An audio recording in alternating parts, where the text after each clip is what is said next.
오늘 저는 그 마태복음 22장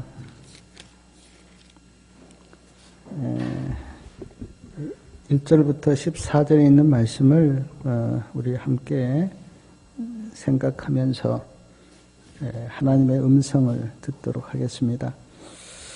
마태복음 22장 말씀을 제가 좀 읽어드리면요. 자, 마태복음 22장 1절부터입니다. 예수께서 다시 비유로 대답하여 가라사대 천국은 마치 자기 아들을 위하여 혼인잔치를 베푼 어떤 임금과 같으니 그 종들을 보내어 그 청한 사람들을 혼인잔치에 오라 하였더니 오기를 싫어하거늘 다시 다른 종들을 보내며 가로되 청한 사람들에게 이르기를 내가 오찬을 준비하되 나의 소와 살찐 짐승을 잡고 모든 것을 갖추었으니 혼인잔치에 오소서 하라 하였더니 저희가 돌아보지도 않고 하나는 자기 밭으로 하나는 자기 상업차로 가고 그 남은 자들은 종들을 잡아 능욕하고 죽이니 임금이 노하여 군대를 보내어 그 살인한 자들을 진멸하고 그 동네를 불사르고 이에 종들에게 이르되 혼인잔치는 예비되었으나 청한 사람들은 합당치 아니하니 사거리 길에 가서 사람을 만나는 대로 혼인잔치에 청하여 오너라 한데 종들이 길에 나가 악한 자나 선한 자나 만나는 대로 모두 데려오니 혼인잔치에 손이 가득한지라 임금이 손을 보러 들어올새 거기서 예복을 입지 않은 한 사람을 보고 가로되 친구여 어찌하여 예복을 입지 않고 여기 들어왔느냐 하니 저가 유구무원이거늘 임금이 사원들에게 말하되 그 수족을 결박하며 바깥 어두운 데 내쫓으라 거기서 슬피 울며 이를 감이 있으리라 하니라. 청함을 받은 자는 많되 택함을 입은 자는 적으니라. 오늘 말씀을 잘 아실 건데 저는 오늘 말씀에서 그 구원의 4단계를 제가 생각해 보았습니다. 구원의 4단계. 첫 번째 단계는 오늘 말씀에 볼 때 초청입니다. 초청. 임금이 사람들을 초청했습니다. 근데 실물교훈에 보니까 이 임금이 누구를 표상했는가? 예수 그리스도를 표상했다. 그렇게 실물교훈에 되어 있습니다. 그러므로 이 초청은 어떤 사람의 초청이 아니고 만왕의 왕이신 예수 그리스도의 초청입니다. 이 초청이 예수님의 초청이었기에 영적으로 볼 때 이 초청에 인간의 운명이 달려 있음을 우리가 깨닫게 됩니다. 이 초청에 모든 사람들의 운명이 달려 있어요. 그런데 임금이 사람들을 초청했는데 3절 제일 끝에 보니까 오기를 싫어하거늘 오기를 싫어했어요.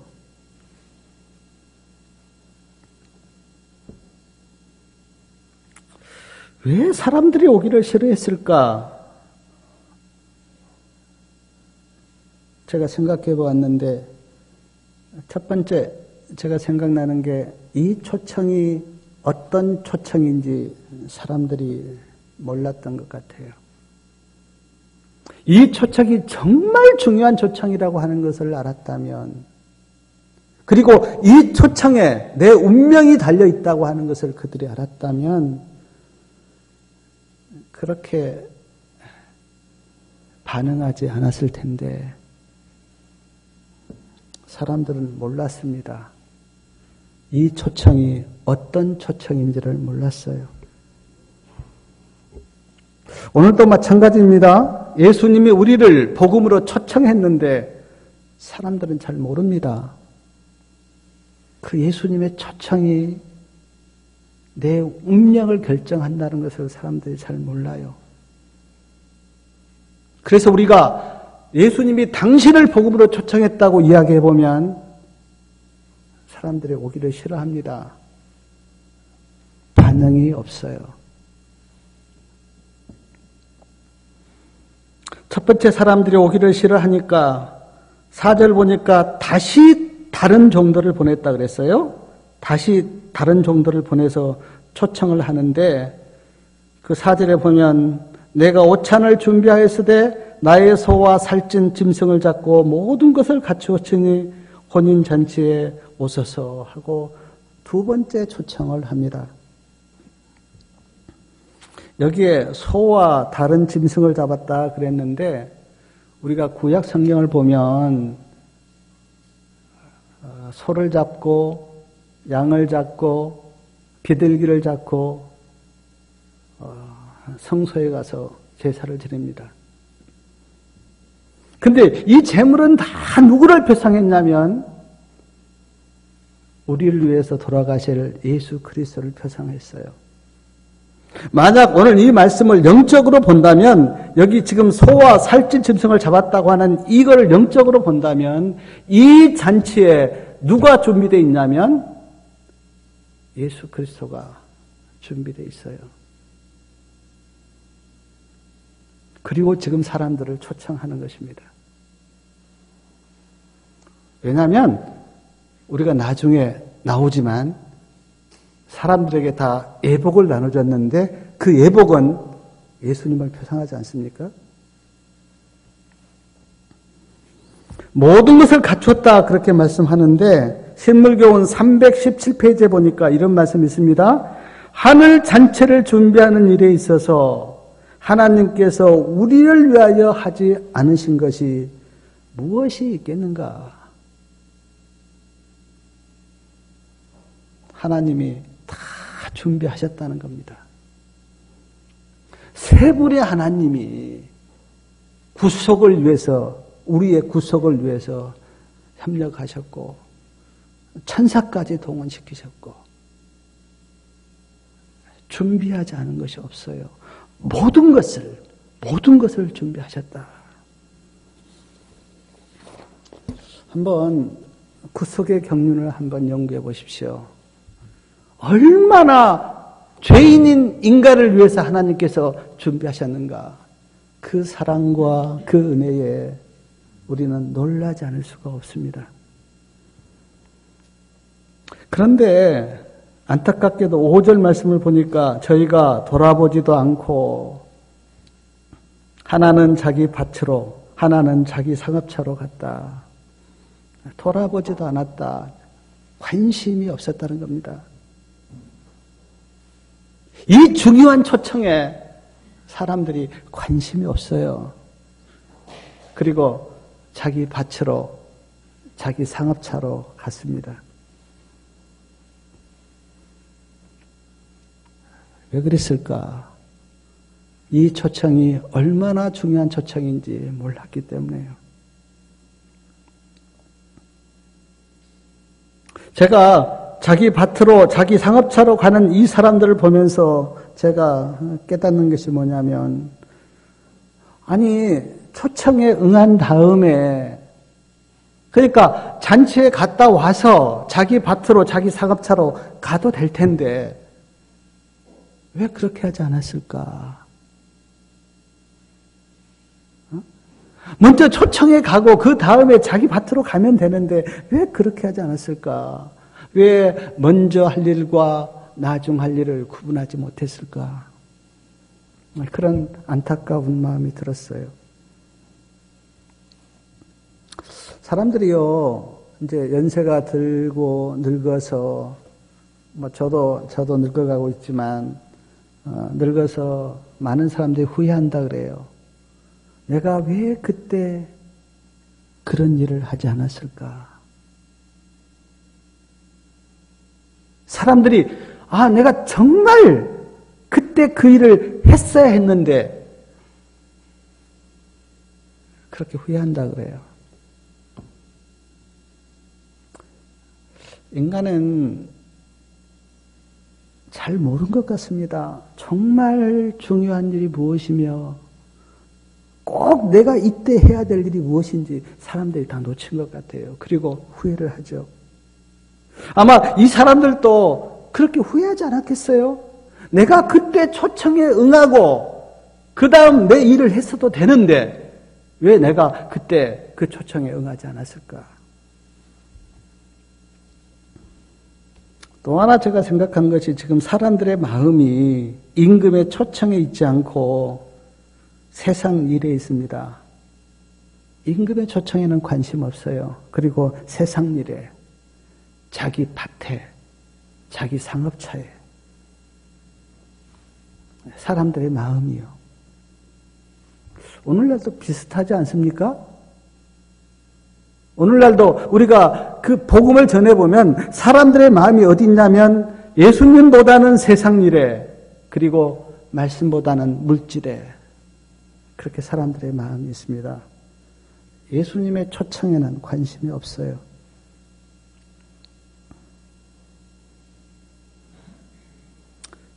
더 나아가서요, 관심이 없을 뿐 아니라 6절 말씀을 보면 그 남은 자들은 종들을 잡아 능욕하고 죽이니 그랬어요. 예, 선지자들을 핍박하고 또 예수님의 제자들을 핍박하고, 그게 역사 아닙니까? 예, 성경 역사가 우리에게 보여주고 있는 게 복음을 전한 하나님의 종들을 사람들이 핍박하고 죽이고 그렇게 했습니다. 그러자 7절을 보십시오. 임금이 노하여 군대를 보내어 그 살인한 자들을 진멸하고 그 동네를 불사르고. 역사인데요. AD 70년에 이스라엘은 다시 한번 로마의 침략을 받아서 망했고, 그리고 예루살렘 성전은 불타고 무너졌습니다. 예수님께서 앞으로 복음을 전한 주의 종들을 어떻게 할지를 미리 말씀하신 거고, 또 그들의 운명이 어떻게 될지도 미리 말씀하셨습니다. 그래서요, 세 번째 초청이 주어지는데, 한번 8절부터요, 8절부터 10절까지 말씀을 좀 읽겠습니다. 자, 세 번째 초청이 주어집니다. 이에 종들에게 이르되 혼인잔치는 예비되었으나 청한 사람들은 합당치 아니하니 사거리 길에 가서 사람을 만나는 대로 혼인잔치에 청하여 오너라 한데, 종들이 길에 나가 악한 자나 선한 자나 만나는 대로 모두 데려오니 혼인잔치에 손이 가득한지라. 사람들이 많이 왔습니다. 근데 선한 자만 오지 않고요, 말씀을 보니까 악한 자도 왔다. 악한 자나 선한 자나 만나는 대로 모두 데려왔다. 그리고 손이 가득했다. 이거를 실물교훈에 보니까 섞인 물이라 그렇게 말씀하셨습니다. 섞인 물이라. 이스라엘 백성들이 애굽에서 나올 때 순수하게 이스라엘 백성들만 나오지 않고 거기에 섞인 무리가 있었다 그랬어요. 그리고 섞인 무리가 굉장히 문제를 많이 일으켰는데, 오늘 말씀에도 보니까 선한 자도 있고 악한 자도 있는 그 섞인 무리가 있었습니다. 사랑하는 여러분, 오늘날에도 정언의 말씀에 하나님의 교회 안에 알곡과 가라지가 섞여 있다 그렇게 말씀합니다. 그래서 조사 심판을 하잖아요. 왜냐하면 누가 알곡인지 누가 가라인지 그렇게 추려내기 위해서 조사 심판을 합니다.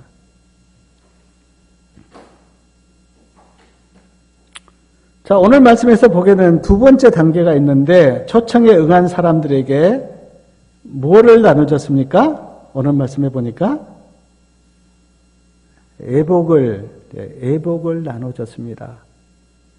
애복을 다 나눠줬어요. 누가 만든 애복입니까? 어디서 이 애복을 사온 겁니까? 그리고 어떤 사람이 만든 겁니까? 사온 것도 아니고 어떤 사람이 만든 것도 아닙니다. 임금이 직접 만들었다. 그렇게 정언에 말씀하셨어요. 임금이 직접. 이 임금은 예수 그리스도를 표상한다 제가 말씀하셨는데 예수님이 만든 옷입니다. 예수님이 직접 이 옷을 만들어서 초청에 응한 사람들에게 예복을 다 나눠줬어요. 그냥 나눠준 겁니까? 우리가 생각해 보건대 종들을 시켜서 예복을 다 나눠주면서 아마 이렇게 이야기했을 겁니다. 이 예복을 입으시라고. 이 예복을 입어야만 잔치에 들어갈 수가 있다고. 이 예복을 입으시라고. 그렇게 지금 종들을 시켜서 예복을 나눠주면서 그렇게 부탁했는데 이 예복이 뭐를 표상하냐면 예수님의 의의 옷을 표상합니다. 예수님께서 하나의 죄도 짓지 않고 완전히 율법에 순종한 예수님의 생애, 예수님의 품성을 이 예복이 표상해요. 이 예수님의 의를 초청에 응한 모든 사람들에게 나눠줬는데 이 예복을 입으면 성경에서는 구원을 받고 또 의인이 된다 그렇게 이야기합니다. 왜냐하면 율법에 완전히 순종한 예수님의 의가 나에게 입혀졌기 때문에. 자, 가래 뽑은 기별 1권 394페이지에 이런 말씀이 있습니다. 우리들은 우리 자신 안에서는 죄인들이지만 그리스도 안에서는 의인들이라. 그리스도의 의를 옷 입히심으로 우리들을 의롭게 하신 하나님께서는 우리들을 의롭다고 선언하셨으며 의인들처럼 취급하신다. 우리 자신 안에서는 다 죄인들이에요. 그러나 예수 그리스도 안에서는 우리가 의인들입니다. 우리에게 예복을 나눠주면서 이 예복을 입으라고 말씀하시는데 이 예복을 우리가 입으면 우리를 의롭다고 선언하시면서 의인들처럼 취급하신다. 시대소망 357페이지에 이런 말씀이 있습니다. 주 예수께서는 우리에 관하여 이렇게 선언하신다. 하늘 아버지께서는 그대의 결함이 있는 품성을 보지 아니하시고 나의 온전함으로 옷 입은 것을 보신다. 그래서 예복이 우리의 운명을 결정하는 것입니다. 그래서 예수님이 나의 구주가 되시고 나의 의가 되세요.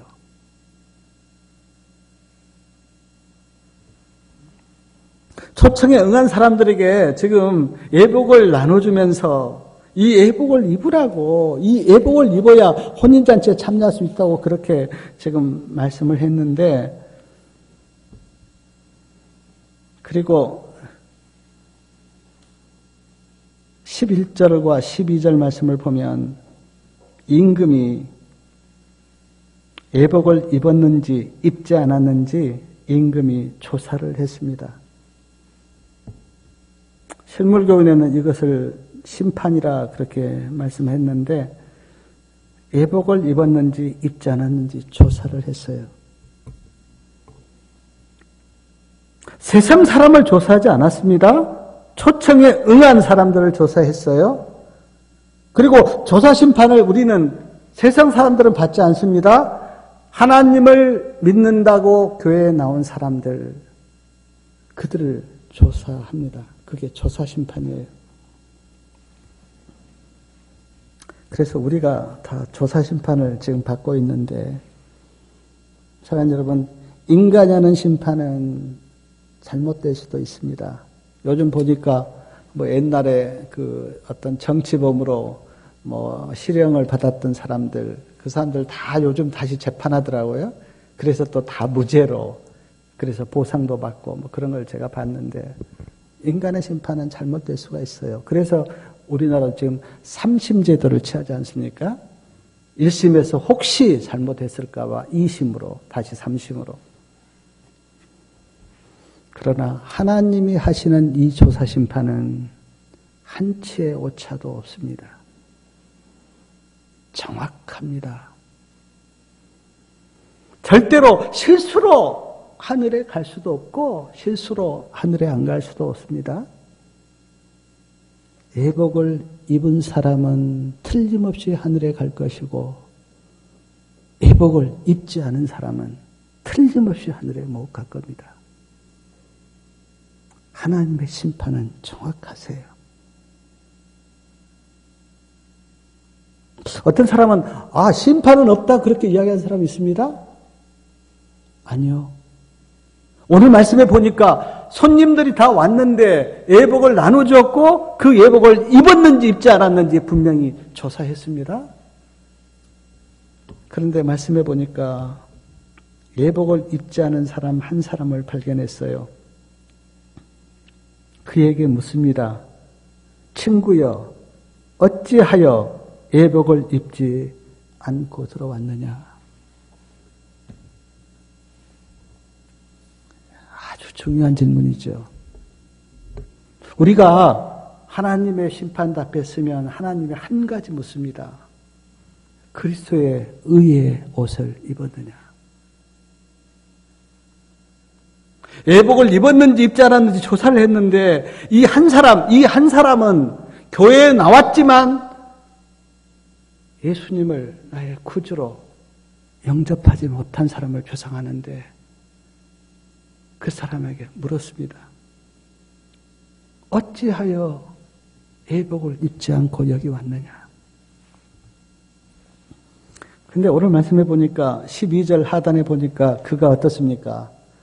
유구무원이건을 아무 말 못하는 겁니다. 왜 유구무원이었을까요? 만약 예복을 입지 않은 이유가 어떤 다른 데 있었다면, 예를 들어서 내가 예복을 받지 못했거나 또 뭡니까?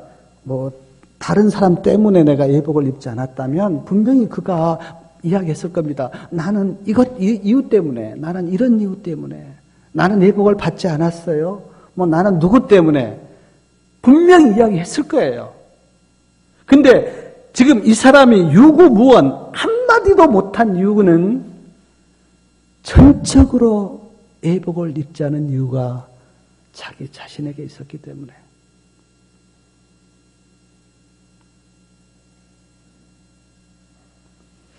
우리가 하나님 앞에서요, 내가 누구 때문에, 어떤 일 때문에 이렇게 살았습니다. 그런 핑계가 됩니까? 아니요. 어떤 핑계도 없다. 그렇게 은혜신이 말씀했습니다. 전적으로 나의 잘못 때문에. 이 사람이 분명히 예복을 나눠주면서 이 예복을 입으십시오. 이 예복을 입어야 잔치에 참여할 수가 있습니다. 그렇게 분명히 이야기했고 그걸 들었는데, 그리고 지금 예복이 자기에게 있는데 그가 예복을 입지 않았기 때문에 지금 물었을 때 유구무원 한마디도 이야기 못한 겁니다. 제가 말씀을 이렇게 준비하면서 생각해 봤어요. 왜 이 사람이 예복을 입지 않았을까? 초청에 응해서 거기까지 온 것은 얼마나 은혜입니까? 얼마나 행운입니까? 그리고 예복까지 소개를 받았는데 왜 예복을 입지 않았을까? 제가 두 가지를 생각했는데, 하나는요, 예복을 입으라고 하는 그 말을 이 사람이 믿지 않은 겁니다. 정말 그 말을 믿었다면 예복을 입었을 텐데 말을 믿지 않은 거예요. 임금의 말을, 종들을 시켜서 한 임금의 말을 그가 믿지 않은 겁니다. 사랑하는 여러분, 우리가 하나님의 말씀을 믿지 않으면 예수님을 믿을 수가 있습니까? 불가능합니다. 하나님의 말씀을, 예수님을 믿어야 구원을 받고 예수님을 믿어야 심판을 통과한다는 하나님의 말씀을 믿지 않으면 예수님을 믿지 못하죠. 하나님의 말씀을 우리가 믿을 때 예수님을 영접하지 않습니까? 이 사람들도 예복을 나눠주면서 이 예복을 입으십시오라는 이 말을 그들이 믿었다면 예복을 입었겠죠. 근데 그 말을 그냥 가스롭게 그냥 흘려버린 겁니다. 또 하나 에너신에 보면 왜 이 사람이 예복을 입지 않았는가? 자기 옷이 괜찮다고 생각한 거예요. 아, 나는 내 옷이 보니까 좋아요. 아, 내 옷도 괜찮아. 아, 나는 내 옷이 괜찮아. 근데 여기에서 지금 내 옷이 괜찮다고 하는 의미가 뭐냐면, 아, 나는 괜찮은 사람이야. 꼭 예수님의 의의 옷을 입어야 되나? 나도 괜찮은 사람이야. 그렇게 생각하는 사람 많지 않습니까? 사람들하고 사람들을 비교하면요, 나도 괜찮은 사람이 될 수가 있어요. 아, 내가 좀 악한 사람들과 나를 비교하면 나는 괜찮은 사람이죠. 나는 경찰서도 안 갔어. 나는 죄도 안 졌어. 사람과 사람을 비교하면 나도 괜찮은 사람이 될 수가 있어요. 바리새인들이 그랬지 않습니까? 나는 저 세리와도 같지 않습니다. 나는 괜찮은 사람입니다. 그렇게 하나님 앞에서 생각한 거 아닙니까? 바리새인들이? 그런데 예수님 앞에서 자신을 비교해 보세요. 한번 예수님 앞에 서 보십시오. 괜찮은 사람 있습니까? 다 죄인입니다. 흉악한 죄인이에요. 예수님 앞에 내가 서보면, 그리고 하나님 앞에 내가 서보면 내 죄가 얼마나 많은지 몰라요. 어떤 사람이 이야기했어요. 국가대표급 죄인입니다. 다, 우리는 다. 예수님 앞에 서보면. 아마 이 사람이, 아, 내 옷도 괜찮아. 나도 괜찮은 사람이라고 생각하고 예수님의 의를 거절을 했을지 모르는데, 이 사람이 지금 누구 앞에 서지 않았냐면, 하나님 앞에 서지 않았기 때문에. 한번 진실로 성령의 음성을 듣고 내 모습을 예수 그리스도 앞에 한번 서보십시오. 내가 얼마나 큰 죄인인가.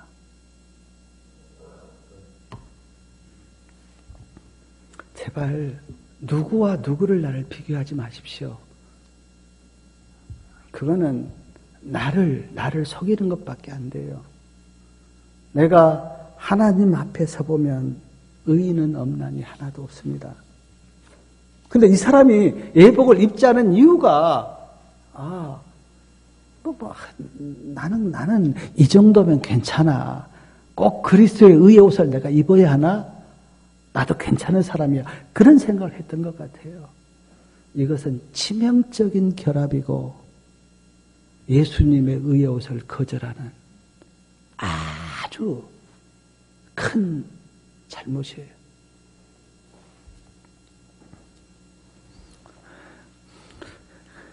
그러자 네 번째 계단이 오늘 또 말씀에 나오는데, 그 예수님의 예복을 거절한 그 사람에게 13절에 보니까 바깥 어둠에 내어 던지라. 거기서 슬피 울며 이를 감이 있으리라. 참 슬픈 이야기죠. 하늘에 들어갈 수 없다고 하는 선언입니다. 그 사람은 안 돼. 하늘에 들어갈 자격이 없는 사람이야. 그런 선언이에요.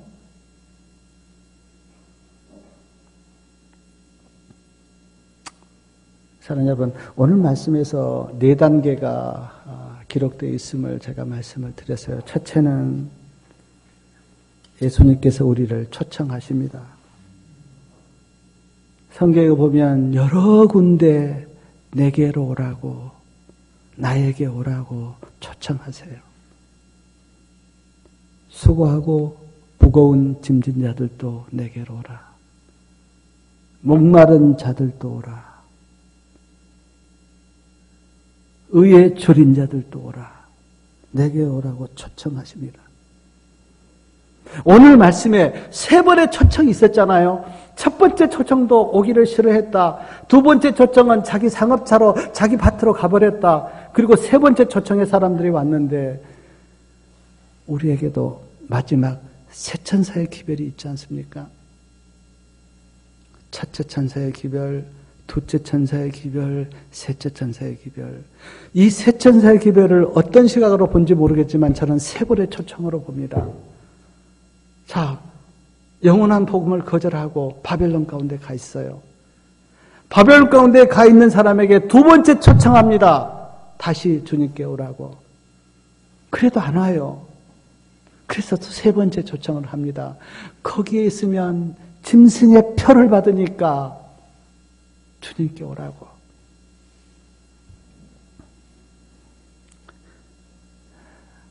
주님 앞에 가면요, 주님께서 의의 옷을 우리에게 주십니다. 의의 옷을 나눠주세요. 여기 지금 교회에 나온 우리 모든 성도님들에게 우리 주님은 의의 옷을 나눠주십니다. 이 옷을 입으라고 나눠주세요. 이 옷을 입는다고 하는 것은 믿음으로 주님을 영접하는 것인데 그것은 내가 입어야 합니다. 믿음으로 내가 주님을 영접해야 돼요. 주님이 강제로 들어오시지 않는다 그럽니다. 우리가 마음을 열고 주님을 받아들여야 돼요. 그리고 그 다음에 조사하십니다. 애복을 입었는지 입지 않았는지 조사하세요.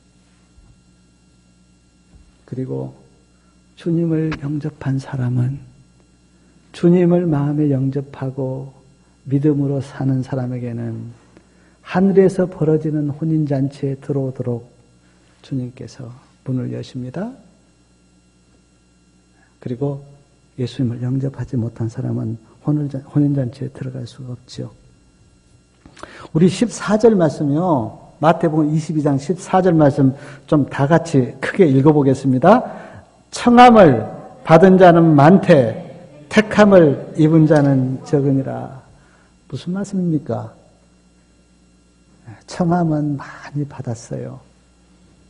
그러나 실제로 택함을 받은 자는 많지 않습니다. 예수님을 믿으라고 청함을 받은 사람은 많습니다. 그런데 실제로 예수님을 믿는 사람은 많지 않습니다. 교회에 나온 사람은 많습니다. 그러나 하늘에 들어갈 사람은 많지 않다고 증언에 이야기합니다. 실물교훈 315페이지에 이런 말씀이 있습니다. 어떤 사람들은 초청에 응하여 잔치에는 왔으나 그리스도의 의에 두루마기는 입지 않았다.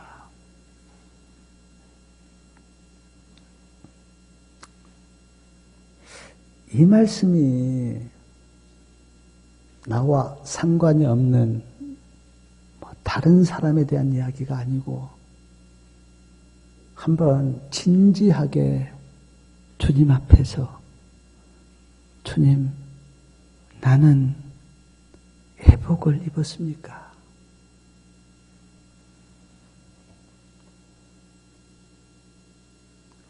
정말 주님이 준 그 의의 옷을 나는 입고 있습니까? 교회 나온 것으로 끝난 것이 아니라 애복을 입어야 우리가 구원을 받고 애복을 입어야 조사심판을 통과하고 애복을 입어야 하늘에서 벌어지는 혼인잔치에 들어가고 애복을 입어야 하나님의 자녀가 됩니다. 아멘?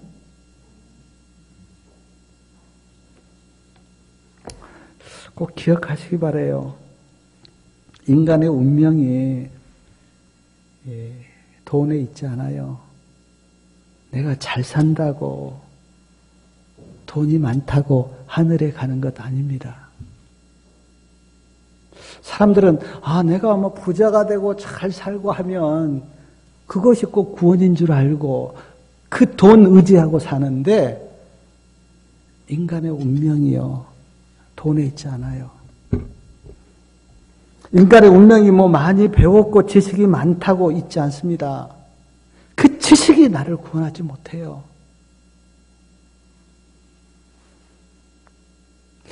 제가 인생을 이렇게 살다가 보고 또 이렇게 공부 많이 한 사람 보면 또 많이 알면 더 머리가 복잡하더라고요. 어떤 철학이 우리에게 답을 주지 못합니다. 그래서 너무 많이 어떤 철학적인 데에 빠지면요 도리어 혼란스러워서 막 인생을 자살하고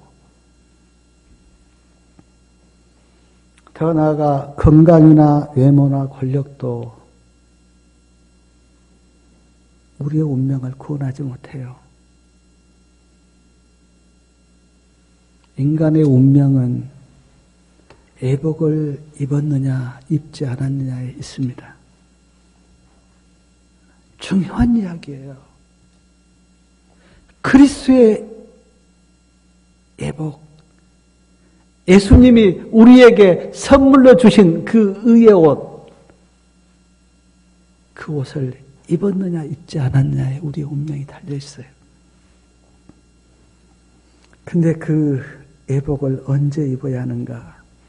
신물교훈 319페이지에는 우리가 그리스도의 의의 두루마기를 입어야 할 때는 오직 이 세상에 사는 동안뿐이다. 오직이요, 오직. 다른 길은 없습니다. 오직 이 세상에 사는 동안뿐이다. 예수님의 의의 옷을 입을 때는 기회가 없습니다. 왜 하나님께서 오늘 우리에게 생명을 허락하시고 살게 하시는가? 물론 많은 이유가 있죠. 그러나 가장 큰 이유는 애복을 입으라고 기회를 주고 있습니다. 꼭 명심하셔야 돼요. 이것 잊어버리면요 인생을 잘못 살 수가 있어요. 왜 하나님께서 나에게 생명을 허락하시고 오늘 살 수 있도록 그렇게 은혜를 주셨는가? 애복 입으라고, 애복 입으라고. 지금 우리 성도님들은요, 자, 초청에는 응했습니다. 자, 첫 번째 단계는 통과했어요. 두 번째 단계에 지금 와 있습니다. 우리가 다 하나님 앞에 나와 있어요. 자, 애복을 선물로 받았습니다. 세 번째 단계, 내가 그 애복을 믿음으로 입었는가?